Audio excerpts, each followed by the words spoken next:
BJP Remuna शाखा पक्षर अनुष्ठित है रक्तदान शिविर।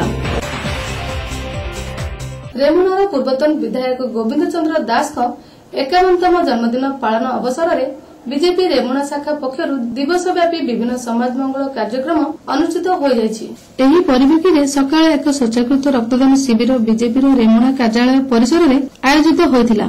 पूर्वतन विधायक श्री दास यह शिविर को उद्घाटन करने सहित बीजेपी केवल राजनीति नुहे समाज कल्याण कार्य को अधिक गुरुत्व देइथाय बोली कहिथिले। रक्तदाता मानक उत्साहित करने सहित आगामी दिन में एभली शिविर आयोजन हेबो बोली श्री दास सूचना देथिले। रक्तदान एक महदान रक्त लोकंकर जीवन नहीं थाए, रक्त जीवन लोकंकर बंचाई थाए।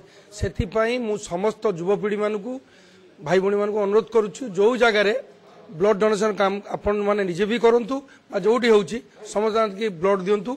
एटा एक महत् कथा, कारण बहुत जगह दुर्घटना बेले आमर ब्लड बैंक रे ब्लड नथिबारु बहुत लोक मनमुख जाइथांती। सेथिपाई मोर समस्त युवपीढ़ी भाई बंधु को आउ थरे अनुरोध करुछि ब्लड को दियंतु, लोक जीवन बचातु। बीजेपी रेमुणा शाखार बहु युवकर्मी एही शिविर रे रक्तदान करथिले।